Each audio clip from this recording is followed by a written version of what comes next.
بسم اللہ الرحمن الرحیم۔ السلام علیکم سامعین، یہ ہے کاشانِ بصیرت کا یوٹیوب چینل، اور ہم یہاں پر جو کتاب پڑھ رہے ہیں اس کا نام ہے توبہ، جس کے مؤلف ہیں آیت اللہ دستغیب شیرازی، اور یہ ہے ریڈنگ کا پارٹ نمبر 4۔ ہم پیج نمبر 56 پہ ریڈنگ کا آغاز شروع کریں گے۔ آدھا صفحہ ہم نے پچھلی آڈیو میں پڑھ لیا تھا، اور آئیے اب ہم باقاعدہ ریڈنگ کا آغاز کرتے ہیں۔ ہیڈنگ لکھی ہے امام حسین علیہ السلام کے وسیلے سے توبہ قبول ہو سکتی ہے۔ یہ ہیڈنگ تھی۔ پھر لکھا ہے ہم دعا میں پڑھتے رہتے ہیں کہ خدایا مجھے توبہ کی توفیق عطا فرما، جو میرے گناہوں کی بخشش کا باعث بنے اور میرے دل سے تاریکی دور ہو جائے۔ اسی وجہ سے جب انسان توبہ کرتا ہے تو اسے شک ہوتا ہے کہ کیا یہ توبہ نصوح تھی اور اس سے میرے گناہ معاف ہو جائیں گے۔ اس وقت اسے مایوس نہیں ہونا چاہیے، بلکہ خدا کی بارگاہ میں رو رو کر اور امام حسین علیہ السلام کا وسیلہ دے کر اپنے گناہوں کی معافی مانگے۔ روایات میں ہے کہ جو دل امام حسین علیہ السلام کے غم میں مغموم ہوتا ہے، خداوند متعال مظلوم امام کی برکت سے اس پر رحم کرے گا۔ مولا سے وسیلہ کرنا، رجا اور امید کے یہی معنی ہیں۔ اس کا مقصد یہ نہیں کہ صرف رونے سے تمام گناہ بخش دیے جائیں گے، بلکہ لوگوں کے حقوق اور گناہان کبیرہ کا جواب دینا پڑے گا۔ جب تک ان کو ادا نہ کرے اور صدق دل سے توبہ نہ کرے۔ بعض اوقات روایات میں ہے، اس لائن کو دوبارہ پڑھتے ہیں کہ ایسا نہیں، اس کا مقصد یہ نہیں کہ صرف رونے سے تمام گناہ بخش دیے جائیں گے، بلکہ لوگوں کے حقوق اور گناہان کبیرہ کا جواب دینا ہوگا، اور جب تک ان کو ادا نہیں کرے اور تو صدق دل سے توبہ نہ کرے۔ اس کے بعد لکھا ہے بعض روایات میں ہے کہ سب گناہ معاف ہو جائیں گے سوائے گناہ کبیرہ کے۔ گناہان کبیرہ توبہ کے بغیر معاف نہیں ہوں گے، اسی لیے خدا نے مغفرت کا جو وعدہ کیا ہے وہ فقط توبہ کا ہے۔ سورہ زمر کی آیت نمبر 53۔ ترجمہ، خدا سب کے گناہ بخش دے گا، یعنی اپنے رب کی طرف توبہ کرو۔ اسی طرح امام حسین علیہ السلام کے توسل سے اور ان کی شفاعت سے انسان کے گناہ معاف ہوں گے، تاکہ کل کوئی شخص یہ نہ کہے کہ میرے گناہ زیادہ ہیں اور جہنمی ہو گیا ہوں۔ اس کو معلوم ہونا چاہیے کہ امام حسین علیہ السلام کے صدقے میں اس کے گناہ معاف ہوں گے، اور اس کو اللہ تعالیٰ کی رحمت کا امیدوار ہونا چاہیے۔ ہر انسان کو کوشش کرنی چاہیے کہ اپنے نفس کو شیطان کی فریب کاریوں سے بچائے رکھے اور توبہ کرنے کی کوشش کرے۔ اس کے بعد اگر کچھ کمزوریاں رہ جائیں گی تو خداوند متعال حضرت امام حسین علیہ السلام کے صدقے میں معاف کر دے گا۔ آئیے اب اگلی ہیڈنگ پڑھتے ہیں۔ استغفار سے شیطان کا دل دہل جاتا ہے۔ اب یہاں پر آیت لکھی ہے عربی میں، لیکن اس کا حوالہ کچھ نہیں لکھا۔ اس میں لکھا ہے والاستغفار یقطع والتین۔ جو شخص اس دشمن یعنی شیطان سے لڑنا چاہتا ہے، اس کا اسلحہ کیا ہونا چاہیے؟ لکھا ہے پیغمبر اکرم صلی اللہ علیہ وآلہ وسلم ایک عمل بتا رہے ہیں جس سے شیطان کی کوششیں ختم ہو سکتی ہیں، اور وہ استغفار ہے، جو شیطان کو دور بھگا دیتا ہے۔ بھلا ہم میں سے کون ہے جس نے شیطان کی اتباع نہ کی ہو؟ اکثر اوقات تو ہم حالت نزا میں بھی شیطان کی پیروی کرتے ہیں، ایک دوسرے سے جو غیظ و غصہ کا اظہار کرتے ہیں اور قطع رحمی کرتے ہیں۔ یہ سب ابلیس ہی کی باتوں کو ماننا ہی تو ہے۔ آئیے گزشتہ گناہوں کی معافی مانگیں، خدا کی باتوں کو سنیں اور رحمان کی اطاعت کرتے ہوئے سجدہ کریں۔ اللہ تعالیٰ فرماتا ہے سورہ نساء کی آیت نمبر 69 میں، وہی تو ان لوگوں کے ساتھ ہوں گے جن پر اللہ نے انعام کیا ہے کہ بعض پیغمبروں میں سے ہیں اور بعض صدیقوں میں سے ہیں اور بعض شہیدوں میں سے ہیں اور بعض صلحاء میں سے ہیں، اور وہی لوگ رفاقت کے لیے سب سے اچھے ہیں۔ اب یہاں پر آگے اگلے پیراگراف میں لکھا ہے کہ خواتین کو چاہیے کہ وہ فاطمہ زہرا سلام اللہ علیہا کے نقش قدم پر چلیں، اور مردوں کو چاہیے کہ وہ حضرت علی علیہ السلام کی سیرت کو اپنائیں۔ اب یہاں پہ عربی کی آیت ہے سورہ نور کی آیت نمبر 37۔ ترجمہ، کہ یعنی جن کو یاد خدا سے اور نماز پڑھنے اور زکوٰۃ دینے سے نہ کوئی تجارت باز رکھتی ہے اور نہ کوئی خرید و فروخت۔ یہ سورہ نور کی آیت نمبر 37 تھی۔ پھر لکھا ہے کہ اب ہیڈنگ آ گئی ہے اگلے صفحے کے اوپر، تائب کے گواہ اس کے گناہوں کی گواہی نہیں دیں گے، یہ ہیڈنگ ہے۔ لکھا ہے افسوس ہے کہ ہم پر کہ کل تم اور ہم فیصلے کے لیے کھڑے ہوں گے۔ امام جعفر صادق علیہ السلام اصول کافی باب توبہ میں بشارت دیتے ہیں کہ اگر کوئی شخص توبہ کرے تو یہی توبہ اس بات کا باعث ہوگی کہ روز قیامت کرام الکاتبین کہ اس کے خلاف گواہی نہیں دیں گے، کیونکہ یہ شخص توبہ کر چکا ہے۔ اگر اس نے گناہ کیا ہوگا تو خدا حکم دے گا کہ اس کے ترک گناہ کی گواہی دیں۔ اگر اس نے توبہ کی کوشش کی تھی تو یہ فرشتے اس کی پاکیزگی کی گواہی دیں گے اور کہیں گے کہ خدایا یہ شخص العفو کہتا تھا، استغفار کیا کرتا تھا، اس کے اعضاء کی نیکی کی گواہی دیں گے۔ اور اب یہاں پہ سورہ فرقان کی آیت نمبر 70 ترجمہ، بس وہی تو ہیں جن کی ہڈیوں کو اللہ تعالیٰ نیکیوں میں بدل دے گا۔ پھر نیکسٹ پیراگراف میں لکھا ہے لیکن مومن کا منہ بند نہیں ہوگا، وہ کوئی اور ہوگا جو سوال و جواب کے وقت خاموش ہو جائے گا۔ اگر کسی شخص کی نے پوری زندگی میں ایک مرتبہ بھی لا الہ الا اللہ حقاً تعبد ورقاً ایماناً و تصدیقاً کہا تھا، اب اس کے لبوں پر خاموشی نہیں ہوگی۔ اور یہاں پر سورہ یاسین کی آیت نمبر 65 لکھی ہے، الیوم تختم علی افواہہم، جو لوگ زندگی میں حق کی بات نہیں کرتے تھے اور اکثر جھوٹ بولا کرتے تھے، قیامت کے دن ان کی زبان گنگ ہوگی اور اعضاء و جوارے اس کے خلاف گواہی دیں گے۔ خدا ہم سب کو توبہ کی توفیق عطا فرمائے، آمین۔ اور اب ہم کتاب کے صفحہ نمبر 60 پر آ گئے ہیں۔ یہاں پر ہیڈنگ ہے اعضاء و جوارے کی گواہی کی کیفیت۔ آئیے پڑھتے ہیں۔ لکھا ہے بعض علماء نے تعویل کی ہے کہ گواہی سے مراد حالت ہے۔ ہر انسان جب روز قیامت وارد محشر ہوگا تو اس کے اعضاء گواہی دیں گے۔ اور سورہ رحمان کی آیت نمبر یہاں پر 41 لکھی ہے، ترجمہ ہے، گناہ گار اپنی اپنی علامتوں سے پہچان لیے جائیں گے، پھر ایڑی سے چوٹی تک گرفتار کر لیے جائیں گے۔ پیراگراف چینج ہو گیا۔ لکھا ہے مثال کے طور پر اس کی زبان باہر لٹکی ہوئی ہوگی اور اس کے منہ سے آگ کے شعلے نکل رہے ہوں گے، یا زبان دانتوں میں جکڑی ہوئی ہوگی اور اس سے پیپ و خون بہہ رہے ہوں گے، جسے معلوم ہوگا کہ یہ بے عمل عالم اور بدکار واعظ تھا اور اکثر جھوٹ بولا کرتا تھا۔ ایک شخص کا پیٹ اتنا بڑا ہوگا کہ وہ چل بھی نہیں سکے گا، یہ سود کا کاروبار کیا کرتا تھا۔ اور اب یہاں پر سورہ بقرہ کی آیت نمبر 275 لکھی ہوئی ہے، ترجمہ پڑھتے ہیں کہ جو لوگ سود کھاتے ہیں وہ قبر سے نکل کر نہ کھڑے ہوں گے مگر اس شخص کی طرح جس کو شیطان نے چھو کر مخبوط الحواس کر دیا ہو۔ پھر آگے چلتے ہیں، ترجمہ مکمل ہوا۔ لکھا ہے انسان کا قیافہ گواہی دے گا کہ اس نے کون کون سے گناہ کیے تھے۔ اگر اس کی پیشانی نورانی ہوگی تو معلوم ہوگا کہ یہ جائے سجدہ ہے۔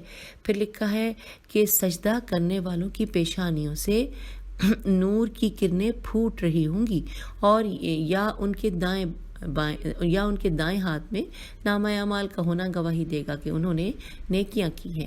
مختصر یہ کہ بعض علماء نے جو یہاں پہ اب سورۃ یاسین کی آیت 65 لکھی ہے کہ بعض علماء نے اس کے معنی یہ کہے ہیں، اس آیت سورہ یاسین کی آیت 65 کے یہ معنی کہے کہ اس کی حالت سے گواہی لی جائے گی، اور وہ گواہی یعرف المجرمون بسمیہم، یعنی سورہ رحمان کی یہ آیت نمبر 41 تو ہوگی، لیکن تحقیقی اور ثابت شدہ بات وہی ہے کہ جو اکثر و بیشتر مفسرین فرماتے رہتے ہیں کہ انسان کی ظاہری حالت وہی اعضاء کی گواہی ہوگی۔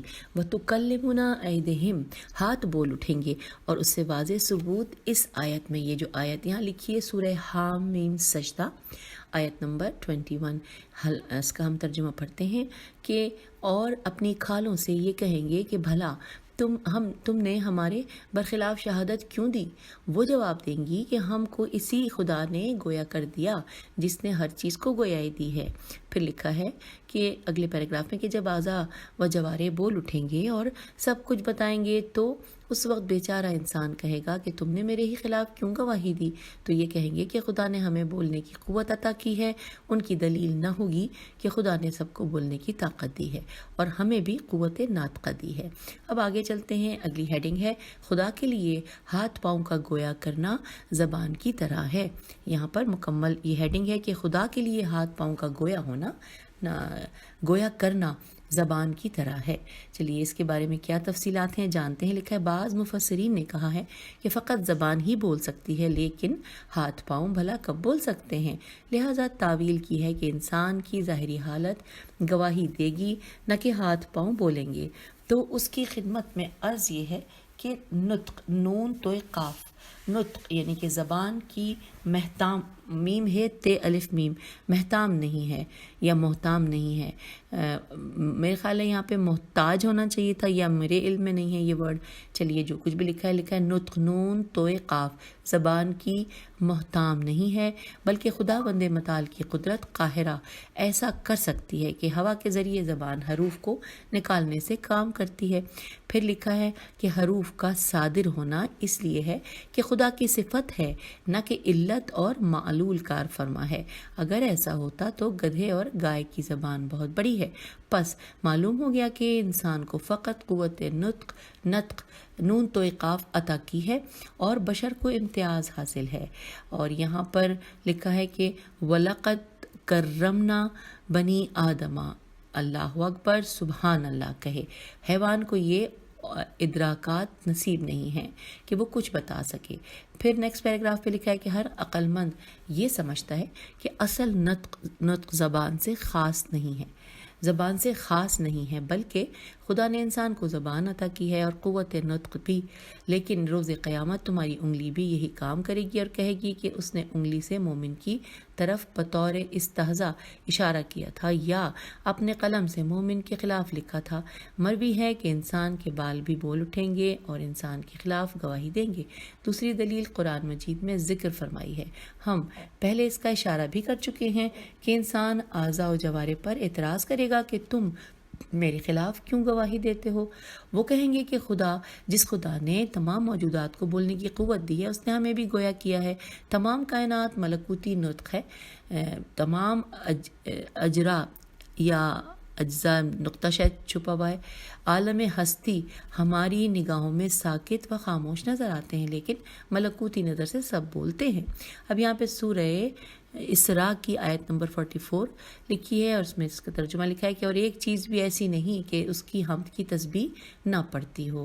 اب آئیے آگے چلتے ہیں۔ لکھا ہے پیج 63 پہ ہم آ گئے ہیں کہ مرنے کے بعد انسان عالم ملکوت کی طرف چلا جاتا ہے، اور اگر تم عالم ہستی کا شور و غوغا سمجھو تو در و دیوار بھی کہتے ہوئے ہوں گے کہ تیرے جسم کے اعضاء بھی تسبیح کرتے ہیں، البتہ عالم حس پوری طرح بیدار نہیں ہے، جس کی وجہ سے انسان نہیں سمجھتا، چونکہ ہم عالم مادہ میں زندگی کے سانس لے رہے ہیں اور اس لیے ادراک نہیں کر سکتے۔ اب یہاں پہ سورہ جمعہ کی آیت نمبر 1 لکھی ہوئی ہے اور اس کے ساتھ ترجمہ لکھا ہے کہ کل روز قیامت وہی خدا تمام اجزائے عالم کو نطق عطا کرے گا۔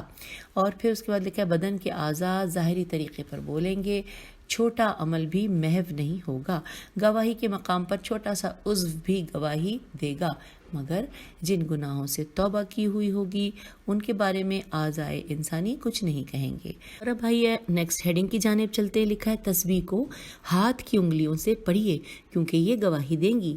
اس کے بارے میں لکھا ہے تفسیر روح البیان میں ایک روایت ہے جس کا خلاصہ یہ ہے کہ رسول اکرم صلی اللہ علیہ وآلہ وسلم نے خواتین سے فرمایا کہ سبحان اللہ زیادہ کہیں۔ پھر لکھا ہے دوسری روایت میں حضرت فرماتے ہیں کہ میں نے شب معراج نہیں، یہاں پہ شب معرہ میم این رے الف الف لکھا ہے، ایک فرشتے کو دیکھا جو کہ ایک عمارت بنا رہا تھا، ایک اینٹ سونے کی اور ایک چاندی کی رکھتا تھا اور کبھی رک جاتا تھا۔ میں نے پوچھا رک کیوں جاتے ہو؟ عرض کیا جس وقت مومن تسبیح میں مشغول ہوتا ہے تو ہم یہاں اس کے لیے خوبصورت محل بنانے لگ جاتے ہیں، جب وہ خاموش ہو جاتا ہے تو ہم بھی رک جاتے ہیں، لہٰذا آپ نے فرمایا۔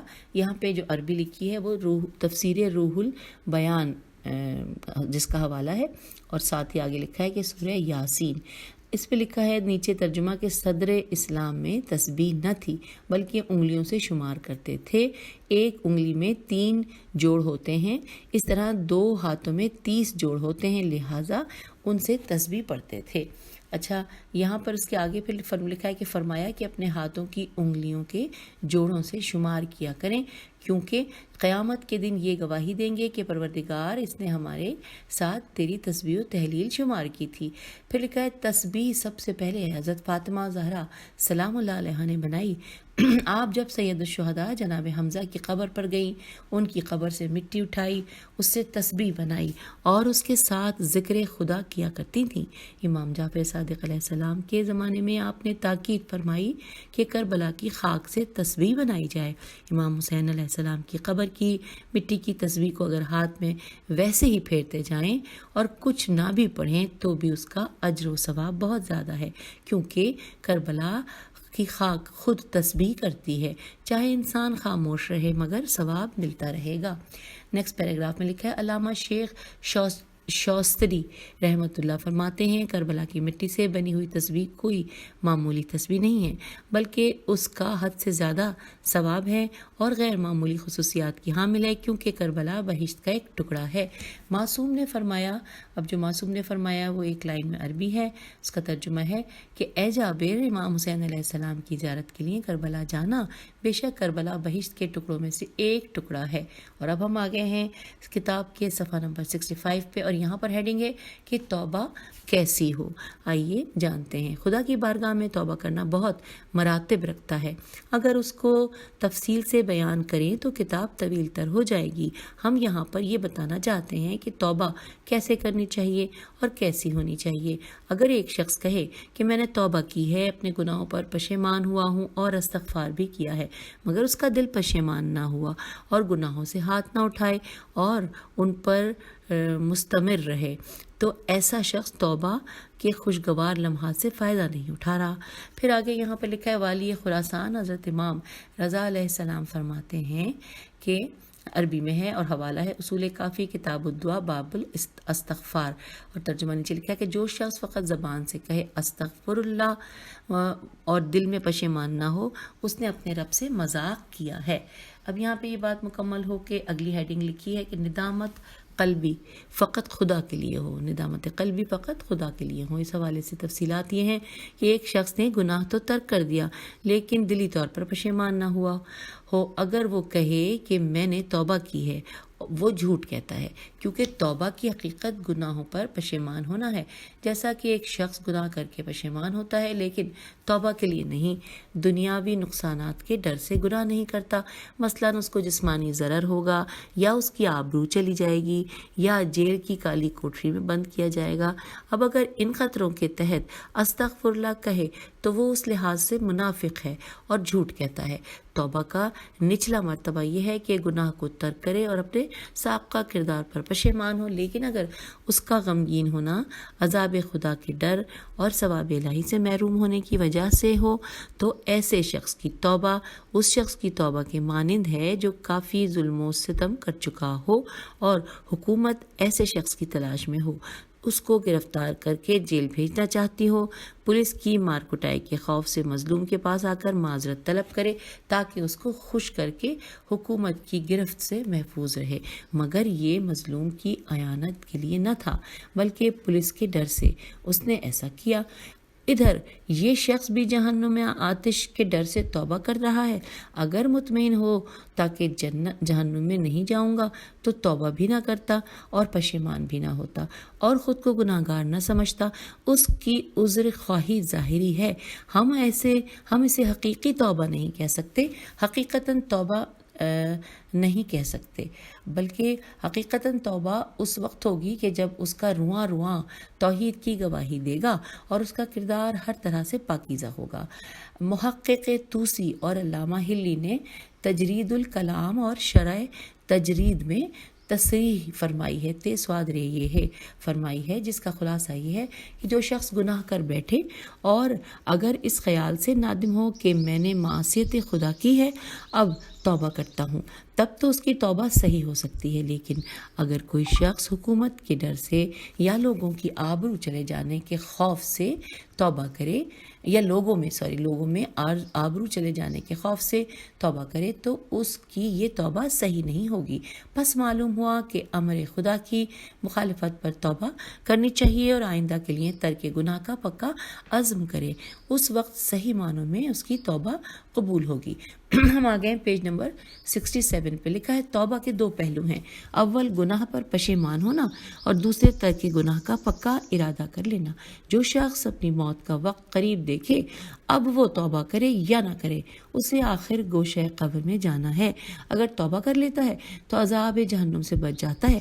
فرعون آخری وقت میں معذرت طلب کرتا رہا، لیکن اب کیا فائدہ، آخر کار اپنے ساتھ یعنی 7 دوستوں سمیت وہ غرق ہو گیا۔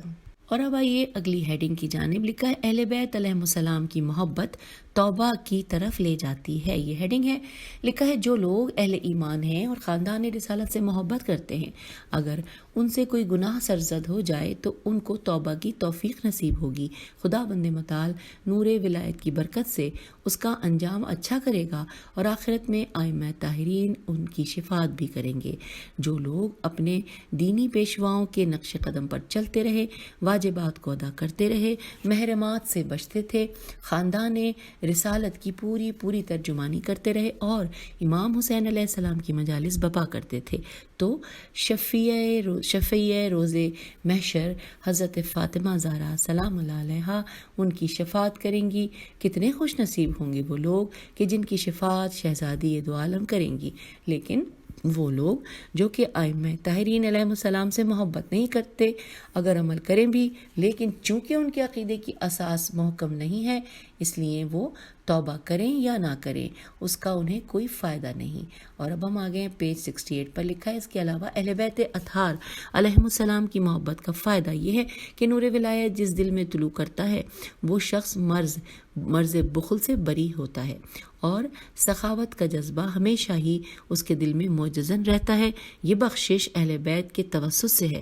جو لوگ خمس و زکوٰۃ صدقات نہیں دیتے، رشوت و سود سے مال جمع کرتے رہتے ہیں، وہ اصل میں اہل بیت علیہ السلام سے محبت نہیں کرتے۔ اگر علی علیہ السلام سے محبت کرنی ہے اور ان کے نقش قدم پر چلنا ہے تو یتیموں، بیواؤں اور بے نواؤں کی خبر لیجئے اور دینی مدارس کی بڑھ چڑھ کر مدد کیجئے۔ آگے پڑھتے ہیں، لکھا ہے جو لوگ ائمہ طاہرین علیہ السلام سے محبت کرتے ہیں اور صدق دل سے ان کے فرامین کو مانتے ہیں، توبہ کے بغیر دنیا سے نہیں جائیں گے۔ التوبہ قبل الموت، لکھا ہے موت سے پہلے خدا بند کریم ان کو توبہ کی توفیق دے گا، گناہوں سے پاک ہو کر ہنستے مسکراتے جنت کی طرف روانہ ہو جائیں گے انشاءاللہ تعالی۔ اور اب یہاں پر ہیڈنگ ہے توبہ رحمت کا دروازہ ہے، لکھا ہے توبہ خدا کی رحمتوں کا عظیم دروازہ ہے اور توبہ اہل ایمان محبان اہل بیت کو نصیب ہوتی ہے۔ ایسا کوئی گناہ نہیں ہے جو قابل بخشش نہ ہو۔ بے دین اور کافر کی توبہ بھی ہو سکتی ہے۔ ظاہر ہے کہ جو شخص خدا اس کے رسول اور روز جزا پر ایمان نہیں رکھتا وہ کافر ہے۔ اگر یہ بھی توبہ کر لے تو اللہ بخش دیتا ہے، لیکن اہل بیت اطہار علیہ السلام کی محبت ضروری ہے، ورنہ توبہ سے محروم ہو کر مرے گا۔ لہٰذا اسے پکا مومن بننا چاہیے، تب توبہ قبول ہوگی۔ توبہ البتہ موت سے پہلے فائدہ دے گی۔ ہاں اگر اس کو یقین ہو جائے کہ کوچ کا نقارہ بجنے کو ہے تو پھر توبہ کا کوئی فائدہ نہیں ہے، کیونکہ توبہ کے یہ معنی نہیں ہے گزشتہ اعمال پر پشیمان ہونا اور آئندہ کو صمیم قلب سے ترک کرنا۔ جو شخص یہ دیکھے کہ اب مرنے والا ہے، آئندہ جینے میں کوئی امید نہیں اور گناہوں کے ترک کرنے کا عزم بالجزم کرے تو اس کے متعلق قرآن مجید کی نص ہے کہ موت کے وقت توبہ بے فائدہ ہے۔ یہاں پر سورہ نساء کی آیت نمبر 119 کا حوالہ ہے اور اس کا ترجمہ لکھا ہے کہ توبہ گناہ کے جبران کا نام نہیں ہے، توبہ ترک شدہ واجبات کو انجام دینے اور قضاء کو بجا لانے کا نام ہے۔ اگر اس کے گناہوں کا کفارہ ہو تو کفارہ دے، محرمات کو مکمل طور پر ترک کرے۔ ان کی تفصیل ہم نے اپنی کتاب گناہان کبیرہ میں ذکر کی ہے۔ پھر لکھا ہے نتیجہ کلام یہ ہوا کہ جو شخص موت کے وقت اپنے آثار گناہ پر پشیمان ہو تو یہ توبہ نہیں کہلائے گا، کیونکہ توبہ مخالفت خدا پر پشیمان ہونے کا نام ہے، نہ کہ عذاب کو دیکھ کر ڈر کے مارے پشیمان ہونے کا۔ حضرت امام جعفر صادق علیہ السلام صحیفہ کاملہ میں توبہ کے بارے میں بارگاہ الہی میں عرض کرتے ہیں کہ تو نے جو دروازہ اپنے بندوں پر کھول رکھا ہے اس کا نام توبہ ہے۔ پھر آگے چلتے ہیں، ہم آگے ہیں پیج 70 پر، لکھا ہے جب توبہ کا دروازہ ہمیشہ ہی کھلا ہے تو اب کسی شخص کے لیے عذر کا حق حاصل نہیں ہوگا۔ اور یہاں پر سورہ انعام کی آیت نمبر 149 لکھی ہے، ترجمہ لکھا ہے کہ خدا تک پہنچانے والی دلیل خدا ہی کے لیے خاص ہے۔ پھر لکھا ہے یقیناً خدا کے لیے حجت و دلیل ہے، اور خدا کے لیے حجت و دلیل ہے اور خدا پر کسی کی حجت نہیں ہے۔ اگر کوئی کہے چونکہ مجھ پر خواہشات نفسانی غالب ہو چکی تھیں اس لیے گناہ کر بیٹھا تھا، تو جواب ملے گا کہ میں نے تجھ پر توبہ کا دروازہ نہیں کھولا تھا، تو نے توبہ کیوں نہیں کی اور استغفار کر کے اپنے گناہوں کو دھو کر خدا کی بے کراں رحمت کو کیوں نہیں حاصل کیا۔ خدا کی رحمت بہت وسیع ہے۔ جب انسان کامل طور پر توبہ کرتا ہے تو اس کے گناہ ثواب میں بدل جاتے ہیں، جیسا کہ قرآن مجید کی صریح نص ہے، سوادرے یہ ہے، صریح نص ہے کہ جو توبہ کرتا ہے اور غمگین ہو کر گریا و بکا کرتا ہے تو وہ اپنی گناہ کی کثافتوں کو آنسو کے پانی سے دھو دیتا ہے۔ اور اب یہاں پر سورہ فرقان کی آیت نمبر 70 لکھی ہے کہ نہ صرف گناہ معاف ہوتے ہیں بلکہ ان کی جگہ نیکی لکھی جاتی ہے۔ یہ سب اس کی کرم نوازی اور مہربانی ہی کی دلیل تو ہے۔ شیطان کی ہمیشہ یہی کوشش رہتی ہے کہ مومن توبہ نہ کرے۔ اور اب یہاں پر سورہ نحل کی آیت نمبر 119 ترجمہ لکھا ہے کہ پھر ضرور تمہارا پروردگار ان لوگوں کے واسطے جنہوں نے ازراہ نادانی بدی کی پھر اس کے بعد توبہ کر لی اور اصلاح کی، تو بے شک تمہارا پروردگار ان باتوں کے بعد ان کے لیے بڑا بخشنے والا اور رحم کرنے والا ہے۔ پیراگراف میں نیکسٹ میں لکھا ہے کہ تفسیر مجموع البیان اور دوسری تفاسیر میں آیہ مجیدہ کی تفسیر میں ایک حدیث نقل کی گئی ہے کہ اس آیہ شریفہ کے نزول کے بعد شیطان نے سرزمین مکہ پر بلند آواز سے چیخ ماری۔ اس کی آواز سے اس کے سب چیلے اکٹھے ہو گئے۔ جب انہوں نے دیکھا کہ ہمارے بڑے میاں خاص سے پریشان دکھائی دے رہے تو پوچھا تجھے کیا ہوا؟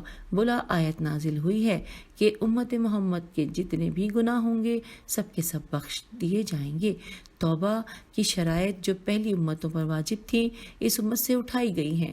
ہم جتنی بھی تکلیفیں اٹھائیں آخرکار وہ سب مومن کی توبہ سے ناکارہ ہو جائیں گی، اور ہمارے اغوا سے جو کچھ انہوں نے کیا ہوگا وہ سب کا سب معاف ہو جائے گا۔ اس کی میٹنگ اس لیے بلائی ہے، آپ کی میٹنگ اس لیے بلائی ہے تاکہ مل جل کر ایک اسکیم پاس کریں۔ ہر ایک نے اپنی اپنی تجویز پیش کی، لیکن خناس نامی شیطان کی رائے کو مقدم سمجھا گیا اور سبھی نے اس کو حرف آخر سمجھا، اور وہ یہ تھی کہ ہر شیطان کا کام یہ ہونا چاہیے کہ جب بھی مومن توبہ کا قصد کرے تو اسے فوراً گمراہ کیا جائے کہ ابھی تو تم جوان ہو، صحت تو تندرستی ہے، عیش کے بھی تو یہی ایام ہیں، توبہ کا کافی وقت پڑا ہے۔ یہ شیطانی وسوسے گناہگار انسان کو توبہ سے روکتے ہیں۔ اچانک فرشتہ جلا جاتا ہے اور انسان توبہ کیے بغیر ہی کف افسوس ملتا ہوا دنیا سے رخصت ہو جاتا ہے۔ اس وسوسے کا علاج یہ ہے کہ انسان اپنے آپ سے کہے کہ کیا خبر میری موت کس دن ہونی ہے؟ اگر میں نے توبہ نہ کی تو یوں ہی گناہوں سے پر دامن لیے ہوئے اس کریم کی بارگاہ میں کیسے جاؤں گا؟ اس سے ایمان کے لیے کے چلے جانے کا بھی خوف ہے۔ ارشاد ہوتا ہے سورہ روم آیت نمبر 10، پھر ان کا انجام جنہوں نے بدی کی تھی برا ہی ہوا کہ انہوں نے اللہ تعالیٰ کی آیات کو جھٹلایا اور ان کی ہنسی اڑاتے رہے، لہٰذا قرآن مجید کی اطاعت کیجیے۔ اور اب یہاں پر لکھا ہے سورت 3 ہے اور آیت نمبر 132، اور اپنے پروردگار کی بخشش اور جنت کی طرف دوڑ کر جاؤ اور توبہ کرنے میں جلدی کرو۔ اور اب آگے چلتے ہیں، نیکسٹ ہیڈنگ ہے کہ توبہ میں زبان دل کی ترجمان ہو۔ یہ ہیڈنگ ہے، لکھا ہے جو چیز اہمیت کی حامل ہے وہ یہ ہے کہ انسان دل سے اور عزم سمیم کے ساتھ گزشتہ گناہوں پر پشیمان ہو اور آئندہ کے لیے ترک کرنے کا پکا ارادہ کر لے۔ اگر وہ تہہ دل سے پشیمان ہو تو اس کی زبان بے ساختہ گناہوں کی معافی مانگنے لگ جائے گی اور کہے کہے گی استغفر اللہ ربی واتوب الیہ، یہ تو صحیح توبہ ہوگی۔ صرف یہ زبان سے کہہ دینا کہ میں توبہ کرتا ہوں محض تکلف ہوگا اور اسے حقیقی توبہ نہیں کہا جائے گا۔ لہٰذا پہلے اللہ تعالیٰ سے توبہ کرنے کی توفیق کی دعا مانگیں اور اس سے مدد مانگیں کہ وہ ہمیں توبہ کرنے کی قوت عطا کرے۔ اور یوں ہم نے اس کتاب کے اب تک 72 پیجز پڑھ لیے ہیں، اور 72 جو پیج ہے اس کے اوپر آپ سے اجازت چاہتے ہیں، کیونکہ اس کے بعد اب اس کے بہت تھوڑے سے صفحات رہ گئے ہیں، 80 سے پلس کچھ ہیں، تو وہ انشاءاللہ ہم اگلی نشست میں پڑھیں گے۔ تو یہ سیکنڈ لاسٹ ریڈنگ کی نشست تھی، اس سے اجازت چاہتے ہیں۔ انشاءاللہ اگلی آخری جو نشست ہوگی اس میں پھر ملتے ہیں۔ خدا حافظ۔ فی امان۔